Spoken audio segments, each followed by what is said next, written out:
ಶ್ರೀ ಗಣಪತಿ ಶಾರದಾ ಗುರುಭ್ಯೋ ನಮಃ. ಉತ್ತರಂ ಯತ್ ಸಮುದ್ರಸ್ಯ ಹಿಮಾದ್ರೇಶ್ಚೈವ ದಕ್ಷಿಣಂ ವರ್ಷಂ ತದ್ ಭಾರತಂ ನಾಮ ಭಾರತೀಯತ್ರ ಸಂತತಿ. ಶ್ರೋತೃಗಳಿಗೆ ಶ್ರೀ ಸ್ಕಾಂದ ಮಹಾಪುರಾಣದ 2ನೇ ವೈಷ್ಣವ ಖಂಡದ ಅಯೋಧ್ಯ ಮಹಾತ್ಮ್ಯದಲ್ಲಿ ಧರ್ಮಹರಿ ಸ್ವರ್ಣ ಖನಿಗಳ ಮಹಾತ್ಮ್ಯ ವರ್ಣನವೆಂಬ 4ನೇ ಅಧ್ಯಾಯಕ್ಕೆ ಸ್ವಾಗತ.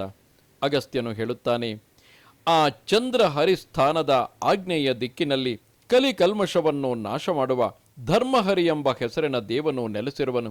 ವೇದಾಂಗಗಳ ತತ್ವವನ್ನು ಬಲ್ಲವನು, ಸ್ವಕರ್ಮಗಳಲ್ಲಿ ತುಂಬ ನಿಷ್ಠನೂ ಆದ ಧರ್ಮನೆಂಬುವನು ಪೂರ್ವದಲ್ಲಿ ತೀರ್ಥಯಾತ್ರೆ ಮಾಡಬೇಕೆಂದು ಇಲ್ಲಿಗೆ ಬಂದನು.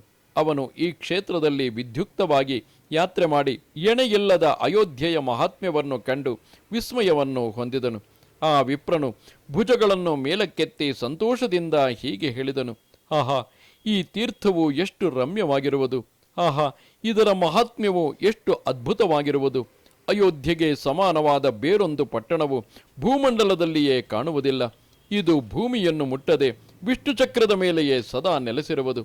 ಇಲ್ಲಿ ಶ್ರೀಹರಿಯು ಸಾಕ್ಷಾತ್ತಾಗಿ ನೆಲೆಸಿರುವನು. ಈ ಪುರಿಯನ್ನು ಯಾವುದಕ್ಕೆ ಹೋಲಿಸುವುದಕ್ಕಾದೀತು? ಆಹಾ, ಇಲ್ಲಿನ ತೀರ್ಥಗಳೆಲ್ಲವೂ ವಿಷ್ಣುಲೋಕ ಪ್ರಾಪ್ತಿಯನ್ನು ಉಂಟು ಮಾಡುವಂತಹವೇ. ಆಹಾ, ವಿಷ್ಣುವು ಇಲ್ಲಿಯೇ ನೆಲೆಸಿರುವನು. ಆಹಾ, ಈ ತೀರ್ಥವೆಷ್ಟು ಆಶ್ಚರ್ಯಕರವಾಗಿರುವುದು! ಆಹಾ, ಅಯೋಧ್ಯೆಯು ಎಂಥ ಮಹಾಪುರಿ ಎನಿಸಿರುವುದು! ಆಹಾ, ಇದರ ಮಹಾತ್ಮ್ಯವು ಎಷ್ಟು ಅಸದೃಶವಾಗಿರುವುದು! ಇಲ್ಲಿರುವುದು ಯಾವುದು ತಾನೇ ಶ್ಲಾಘ್ಯವಾಗಿಲ್ಲ. ಈ ರೀತಿ ನುಡಿದು ಆ ಧರ್ಮನು ಬಹಳ ಆನಂದದಿಂದ ಮನಸ್ಸು ಕಲಕಿ ಅಯೋಧ್ಯೆಯ ಮಹಾತ್ಮ್ಯವನ್ನು ಕಂಡು ಬಹುಪ್ರಕಾರವಾಗಿ ನರ್ತನ ಮಾಡತೊಡಗಿದನು.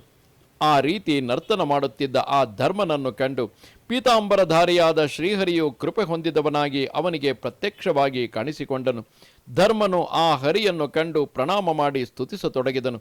ಧರ್ಮನು ಸ್ತುತಿಸುತ್ತಾನೆ, ಕ್ಷೀರ ಸಮುದ್ರದಲ್ಲಿ ವಾಸವಾಗಿರುವ ಓ ಸ್ವಾಮಿಯೇ, ನಿನಗೆ ನಮಸ್ಕಾರವು.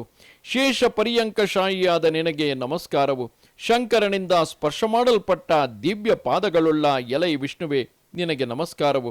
ಭಕ್ತಿಯಿಂದ ಶಿವನು ಅರ್ಚಿಸಿದ ಶ್ರೇಷ್ಠವಾದ ಪಾದಗಳುಳ್ಳವನೇ, ನಿನಗೆ ನಮಸ್ಕಾರವು. ಬ್ರಹ್ಮಾದಿಗಳಿಗೆ ಪ್ರಿಯನಾದ ನಿನಗಿದೋ ನಮಸ್ಕಾರವು. ಶುಭಾಂಗನು ಸುನೇತ್ರನು ಓ ಮಾಧವ, ನಿನಗೆ ನಮಸ್ಕಾರವು. ಅರವಿಂದ ಅಂದರೆ ಪದ್ಮಪಾದನು, ಪದ್ಮನಾಭನು, ಕ್ಷೀರ ಸಮುದ್ರದ ತೆರೆಗಳು ಸೋಕಿದ ಶರೀರವುಳ್ಳವನು ಆದ ಎಲೈ ಶಾರಂಗಪಾಣಿಯೇ, ನಿನಗೆ ನಮಸ್ಕಾರವು. ಯೋಗ ನಿದ್ರಾಸಕ್ತನು, ಯೋಗಾಸಕ್ತರಿಂದ ಭಾವಿಸಲ್ಪಡುವವನು, ಗರುಡ ವಾಹನನು, ದೇವದೇವನು ಆದ ಗೋವಿಂದ, ನಿನಗೆ ನಮಸ್ಕಾರವು. ಸುಕೇಶನು, ಸುನಾಸನು, ಸುಫಾಲನು ಆದ ಓ ಚಕ್ರಧರ, ನಿನಗೆ ನಮಸ್ಕಾರವು. ಸುವಸ್ತ್ರನು, ಸುವರ್ಣನು, ಶ್ರೀಧರನು ಆದ ಓ ಪ್ರಭುವೆ, ನಿನಗೆ ನಮಸ್ಕಾರವು. ಎಲೈ ಸುಬಾಹುವೆ, ನಿನಗೆ ನಮೋ ನಮೋ. ಮನೋಹರವಾದ ಜಂಘ ಅಂದರೆ ಮೊಣಕಾಲುಗಳುಳ್ಳವನಾಗಿ ಸುವಾಸನು, ಸುದಿವ್ಯನು, ಸುವಿದ್ಯನು ಆಗಿರುವ ಗದಾಧಾರಿಯೇ, ನಿನಗೆ ನಮಸ್ಕಾರವು. ಕೇಶವನು, ಶಾಂತನು, ವಾಮನನು ಆದ ನಿನಗೆ ನಮಸ್ಕಾರವು. ಧರ್ಮಪ್ರಿಯನಾದ ಓ ದೇವ, ಪೀತಾಂಬರಧಾರಿಯಾದ ನಿನಗೆ ನಮೋ ನಮೋ. ಅಗಸ್ತ್ಯನು ಹೇಳುತ್ತಾನೆ, ಹೀಗೆ ಧರ್ಮನು ಸಂತೋಷದಿಂದ ಸ್ತುತಿಸಲು ಜಗನ್ನಾಥನಾದ ಶ್ರೀಪತಿಯು ಸಂತುಷ್ಟನಾದನು. ಉದಾರ ಬುದ್ಧಿಯಾದ ಆ ಹೃಷಿಕೇಶನು ಸುಪ್ರೀತನಾಗಿ ಧರ್ಮನನ್ನು ಕುರಿತು ಹೀಗೆ ಹೇಳಿದನು. ಶ್ರೀ ಭಗವಂತನು ಹೇಳುತ್ತಾನೆ, ಸುವೃತನಾದ ಎಲೈ ಧರ್ಮನೇ, ನಿನ್ನ ಈ ಸ್ತೋತ್ರದಿಂದ ನಾನು ಸಂತುಷ್ಟನಾಗಿದ್ದೇನೆ. ಎಲೈ ಧರ್ಮಜ್ಞನೇ, ನಿನ್ನ ಮನಸ್ಸಿಗೆ ಯಾವುದು ಪ್ರಿಯವಾಗಿರುವುದೋ ಆ ವರವನ್ನು ಬೇಡಿಕೋ. ಯಾವ ಮಾನವನು ಆಲಸ್ಯವನ್ನುಳಿದು ಈ ಸ್ತೋತ್ರದಿಂದ ನನ್ನನ್ನು ಸ್ತೋತ್ರ ಮಾಡುವನೋ ಅವನು ಸದಾ ಪೂಜಿತನು, ಶ್ರೀಯುತನು ಆಗಿ ಸರ್ವಾಭೀಷ್ಟಗಳನ್ನು ಪಡೆಯುತ್ತಾನೆ. ಧರ್ಮನು ಕೇಳುತ್ತಾನೆ, ಭಗವನ್, ದೇವದೇವ, ಜಗತ್ಪತಿ, ಜಗದ್ಗುರುವೇ, ನೀನು ಸಂತುಷ್ಟನಾಗಿರುವೆಯಾದರೆ ಇಲ್ಲಿ ನಾನು ನಿನ್ನನ್ನು ನನ್ನ ಹೆಸರಿನಿಂದ ಸ್ಥಾಪನೆ ಮಾಡುತ್ತೇನೆ. ಅಗಸ್ತ್ಯನು ಹೇಳುತ್ತಾನೆ, ಹಾಗೆಯೇ ಆಗಲಿ ಎಂದು ನುಡಿದು ಆ ವಿಭುವು ಆ ಕೂಡಲೇ ಧರ್ಮಹರಿಯಾದನು. ಮಾನವನು ವಿಭುವಾದ ಆ ಧರ್ಮಹರಿಯ ಸ್ಮರಣ ಮಾತ್ರದಿಂದಲೇ ಮುಕ್ತನಾಗುತ್ತಾನೆ. ಸರಿಯೋ ಜಲದಲ್ಲಿ ಸ್ನಾನ ಮಾಡಿ ಮನಸ್ಸಿನಲ್ಲಿ ಒಳ್ಳೆಯ ಯೋಚನೆಗಳನ್ನು ತುಂಬಿಕೊಂಡು ದೇವನಾದ ಧರ್ಮಹರಿಯನ್ನು ದರ್ಶನ ಮಾಡುವವನು ಸರ್ವ ಪಾಪಗಳಿಂದಲೂ ಬಿಡುಗಡೆ ಹೊಂದುತ್ತಾನೆ. ಇಲ್ಲಿ ದಾನ, ಹೋಮ, ಜಪ, ಬ್ರಾಹ್ಮಣ ಭೋಜನ ಎಲ್ಲವೂ ಅಕ್ಷಯತ್ವವನ್ನು ಹೊಂದುತ್ತದೆಯಲ್ಲದೆ ವಿಷ್ಣು ಲೋಕದಲ್ಲಿ ನಿವಾಸವನ್ನು ಉಂಟು ಮಾಡಿಕೊಡುತ್ತದೆ. ಅಜ್ಞಾನದಿಂದಾಗಲಿ ಜ್ಞಾನದಿಂದಾಗಲಿ ಏನಾದರೂ ಸ್ವಲ್ಪ ಪಾಪ ಉಂಟಾದರೆ ಅದರ ನಾಶಕ್ಕಾಗಿ ಪ್ರಯತ್ನಪಟ್ಟು ಇಲ್ಲಿ ಪ್ರಾಯಶ್ಚಿತ್ತವನ್ನು ಮಾಡಿಕೊಳ್ಳಬೇಕು. ಪ್ರಾಯಶ್ಚಿತ್ತವನ್ನು ಮಾಡಿಕೊಳ್ಳುವುದರಿಂದ ಪಾಪವು ನಾಶವಾಗಿ ಹೋಗುತ್ತದೆ. ಆದುದರಿಂದ ವಿಧಿಯನ್ನು ಅನುಸರಿಸಿ ಇಲ್ಲಿ ಪ್ರಾಯಶ್ಚಿತ್ತವನ್ನು ನಡೆಸತಕ್ಕದ್ದು.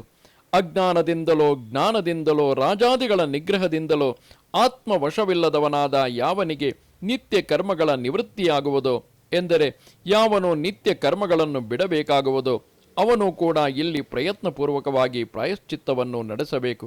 ಇಲ್ಲಿ ದೇವದೇವನಾದ ವಿಷ್ಣುವು ಆದರದಿಂದ ತಾನೇ ಸಾಕ್ಷಾತ್ತಾಗಿ ವಾಸ ಮಾಡುತ್ತಾನೆ. ಆದುದರಿಂದ ಇದರ ಮಹಿಮೆಯನ್ನು ವರ್ಣಿಸಲು ಯಾವ ಮಾನವನಿಗೂ ಶಕ್ಯವಲ್ಲವು.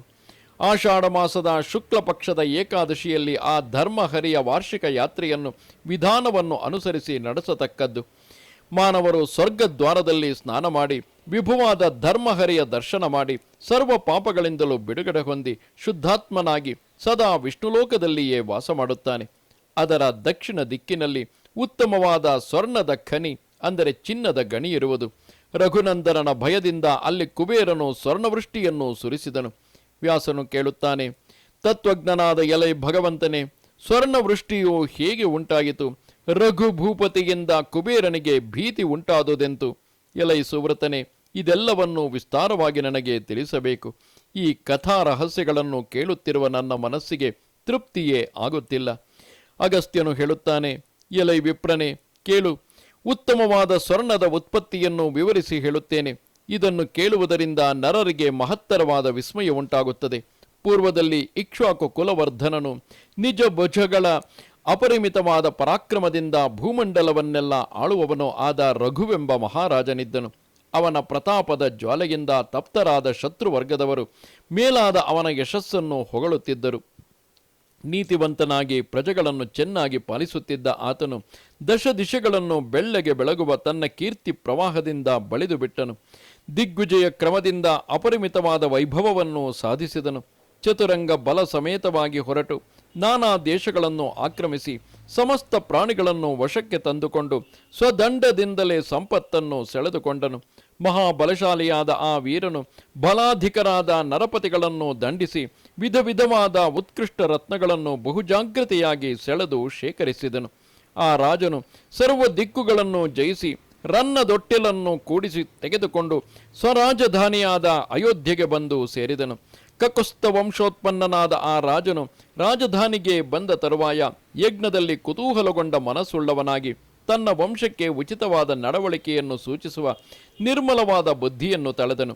ಆ ಭೂಪತಿಯು ವಸಿಷ್ಠ ಮುನಿಯನ್ನು ಕೇಳಿ ವಾಮದೇವನನ್ನು, ಕಶ್ಯಪನನ್ನು, ನಾನಾ ತೀರ್ಥಗಳಲ್ಲಿ ನೆಲೆಸಿರುವವರಾದ ಬೇರೆ ಮುನಿಶ್ರೇಷ್ಠರನ್ನು ವಿನೀತನಾದ ಬ್ರಾಹ್ಮಣ ಶ್ರೇಷ್ಠನ ಮೂಲಕ ಕರೆಯಿಸಿಕೊಂಡನು.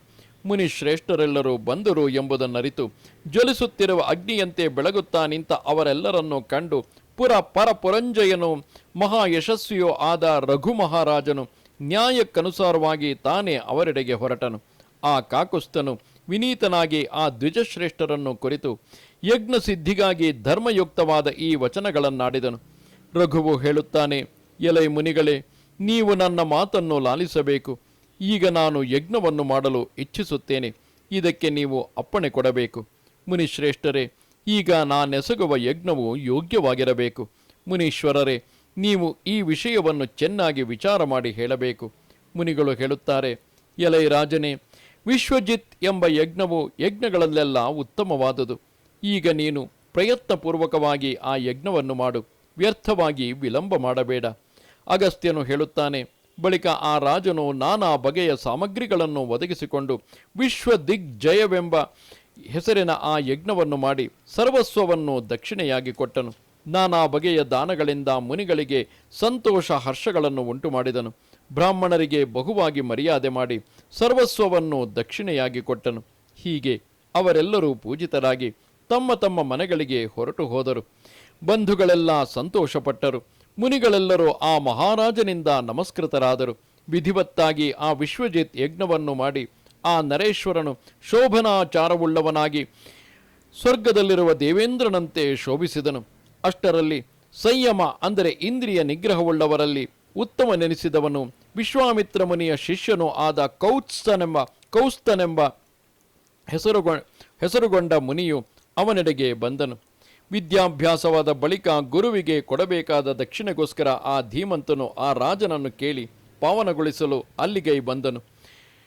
ನಿರ್ಬಂಧದಿಂದ ರೋಷಗೊಂಡ ಆತನ ಗುರುವು 14 ಕೋಟಿ ಸುವರ್ಣಗಳನ್ನು ತಂದುಕೊಡು, ಅದೇ ನನಗೆ ದಕ್ಷಿಣೆ ಎಂದು ಕೇಳಲಾಗಿ ಆ ಕೌತ್ಸ ಮುನಿಯು ರಘು ಮಹಾರಾಜನಿಂದ ಅದನ್ನು ಬೇಡಿ ಅವನನ್ನು ಪಾವನಗೊಳಿಸಲು ತೆಗೆದುಕೊಳ್ಳುವುದಕ್ಕಾಗಿ ಸರ್ವಸ್ವವನ್ನು ದಕ್ಷಿಣೆಯಾಗಿ ಕೊಟ್ಟಿದ್ದ ಆ ಭೂಪಾಲ ತಿಲಕನ ಬಳಿಗೈದಿದನು. ತನ್ನೆಡೆಗೆ ಬಂದ ಆ ಮುನಿಯನ್ನು ಕಂಡು ಪರಂತಪನಾದ ರಘುವು ಆದರದಿಂದ ಎದ್ದು ಹೋಗಿ ಎದುರುಗೊಂಡು ವಿಧಿವತ್ತಾಗಿ ಅವನನ್ನು ಪೂಜಿಸಿದನು. ಆ ದೊರೆಯು ಮಣ್ಣಿನ ಪಾತ್ರೆಗಳಿಂದಲೇ ಸಮಸ್ತ ಸತ್ಕಾರ ಕಾರ್ಯಗಳನ್ನು ನಿರ್ವಹಿಸುತ್ತಾ ಅವನಿಗೆ ಪೂಜೆ ಮಾಡಿದನು. ಆ ಬಗೆಯ ಪೂಜೋಪಕರಣಗಳನ್ನು ನೋಡಿ ಆ ಮುನೀಶ್ವರನು ವಿಸ್ಮಿತನಾದನು. ದಕ್ಷಿಣೆಯ ಆಸೆಯನ್ನು ತೊರೆದು ನಿರಾನಂದನಾದನು. ತರುವಾಯ ವಾಕ್ಯಜ್ಞಾನ ವಿಶಾರದನಾದ ಅವನು ಮಧುರವಾಗಿ ನುಡಿಯತೊಡಗಿದನು. ಕೌತ್ಸನು ಹೇಳುತ್ತಾನೆ, ಎಲೆ ರಾಜನೇ, ನಿನಗೆ ಅಭ್ಯುದಯವಾಗಲಿ. ಈಗ ನಾನು ಬೇರೆ ಕಡೆಗೆ ಹೋಗಿ ಬರುತ್ತೇನೆ. ಸರ್ವಸ್ವವನ್ನು ದಕ್ಷಿಣೆಯಾಗಿ ಕೊಟ್ಟು ನಿನಗೆ ಧನಾಭಾವವಾಗಿರುವುದರಿಂದ ನಾನು ಗುರುವಿಗೆ ಕೊಡಬೇಕಾದ ದಕ್ಷಿಣೆಯನ್ನು ಪಡೆಯುವುದಕ್ಕಾಗಿ ನಿನ್ನನ್ನು ಯಾಚಿಸುವುದಿಲ್ಲ. ಆದುದರಿಂದಲೇ ನಾನು ಬೇರೆ ಕಡೆಗೆ ಹೋಗಬೇಕಾಗಿದೆ ಎಂದನು. ಅಗಸ್ತ್ಯನು ಹೇಳುತ್ತಾನೆ, ಆ ಮುನಿಯು ಈ ರೀತಿಯಾಗಿ ಹೇಳಲಾಗಿ ಪರಪುರಂಜಯನಾದ ರಘುರಾಜನು ಕ್ಷಣಕಾಲ ಧ್ಯಾನ ಮಾಡಿ ವಿನಯದಿಂದ ಕೈಮುಗಿದುಕೊಂಡು ಭಿನ್ನವಿಸಿದನು. ರಘುವು ಹೇಳುತ್ತಾನೆ, ಭಗವನ್, ಮುನಿವ್ರತನಾದ ನೀನು ನನ್ನ ಮಂದಿರದಲ್ಲಿ 1 ದಿನ ಮಾತ್ರ ನಿಲ್ಲು. ಅಷ್ಟರಲ್ಲಿಯೇ ನಿನಗೆ ಬೇಕಾಗಿರುವ ಗುರುದಕ್ಷಿಣಾ ದ್ರವ್ಯಕ್ಕಾಗಿ ಆದಷ್ಟು ಮಟ್ಟಿಗೂ ಪ್ರಯತ್ನ ಮಾಡುತ್ತೇನೆ. ಅಗಸ್ತ್ಯನು ಹೇಳುತ್ತಾನೆ, ಮಹಾಬುದ್ಧಿಶಾಲಿಯಾದ ರಘು ಮಹಾರಾಜನು ಆ ಮುನಿಯನ್ನು ಕುರಿತು ಈ ರೀತಿಯಾಗಿ ಉದಾರ ವಚನಗಳನ್ನಾಡಿ ಕುಬೇರನನ್ನು ಜಯಿಸ ಬಯಸಿ ಪ್ರಯಾಣ ಮಾಡಿದನು. ಕುಬೇರನಾದರೂ ಹೀಗೆ ತನ್ನನ್ನು ಜಯಿಸಲು ಬರುತ್ತಿರುವ ಆತನನ್ನು, ಅಂದರೆ ಆ ರಘು ಮಹಾರಾಜನನ್ನು ಕಂಡು ಸಾಂತ್ವ ವಚನಗಳನ್ನಾಡಿ ಅವನನ್ನು ಪ್ರಸನ್ನವಾದ ಮನಸ್ಸುಳ್ಳವನನ್ನಾಗಿ ಮಾಡಿ ಅವನ ರಾಜ್ಯದಲ್ಲಿ ಅಕ್ಷಯವಾದ ಸ್ವರ್ಣವೃಷ್ಟಿಯನ್ನು ಕರೆದನು.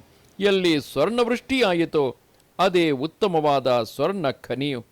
ಬಳಿಕ ರಘು ಮಹಾರಾಜನು ಕುಬೇರನು ಒಪ್ಪಿಸಿದ ಆ ಸ್ವರ್ಣ ಖನಿಯನ್ನು ಕೌತ್ಸ ಮುನಿಗೆ ತೋರಿಸಿದನು. ಹೀಗೆ ರಘುವು ಉತ್ತಮವಾದ ಆ ಸ್ವರ್ಣ ಖನಿಯನ್ನು ಆ ಮುನಿಗೆ ಸಮರ್ಪಿಸಲು ಆತನು ತನ್ನ ಗುರುವಿಗೆ ಕೊಡಬೇಕಾಗಿದ್ದಷ್ಟು ಹಣವನ್ನು ಮಾತ್ರ ತೆಗೆದುಕೊಂಡನು. ಗುಣಾಧಿಕನಾದ ಆತನು ಉಳಿದುದೆಲ್ಲವನ್ನೂ ರಾಜನಿಗೆ ಒಪ್ಪಿಸಿಬಿಟ್ಟನು. ತರುವಾಯ ಮತಿವಂತರಲ್ಲಿ ಶ್ರೇಷ್ಠನಾದ ಆ ಕೌತ್ಸ ಮುನಿಯು ಸಂತುಷ್ಟನಾಗಿ ರಘುವಿಗೆ ವರಗಳನ್ನು ಕೊಟ್ಟನು. ಕೌತ್ಸನು ಹೇಳುತ್ತಾನೆ, ಎಲೆ ರಾಜನೇ, ನೀನು ನಿನ್ನ ವಂಶಗುಣಗಳಿಂದ ಕೂಡಿದವನಾದ ಸತ್ಪುತ್ರನನ್ನು ಪಡೆಯುವಂತಾಗಲಿ. ಈ ಸ್ವರ್ಣ ಖನಿಯು ಬಹುಬೇಗನೆಯೇ ಸಮಸ್ತರಿಗೂ ಅಭೀಷ್ಟ ಫಲಗಳನ್ನು ಕೊಡುವಂತಹುದಾಗಲಿ. ಇಲ್ಲಿ ಸದಾ ಕಾಲದಲ್ಲಿಯೂ ಸರ್ವಪಾಪಗಳನ್ನು ಪರಿಹರಿಸುವ ತೀರ್ಥವುಂಟಾಗಲಿ. ಆ ತೀರ್ಥದ ಸ್ನಾನ ಮಾಡುವುದರಿಂದಲೂ ದಾನ ಮಾಡುವುದರಿಂದಲೂ ಮನುಷ್ಯರಿಗೆ ಸಂಪತ್ತು ಲಭಿಸಲಿ. ವೈಶಾಖ ಶುಕ್ಲ ದ್ವಾದಶಿಯಲ್ಲಿ ಇಲ್ಲಿ ವಾರ್ಷಿಕ ಯಾತ್ರೆಯು ನಡೆಯಲಿ. ಆಗ ನನ್ನ ಮಾತಿನಿಂದ ಮಾನವರಿಗೆ ಇಲ್ಲಿ ನಾನಾ ಬಗೆಯ ಇಷ್ಟಾರ್ಥ ಫಲಗಳ ಪ್ರಾಪ್ತಿಯಾಗಲಿ.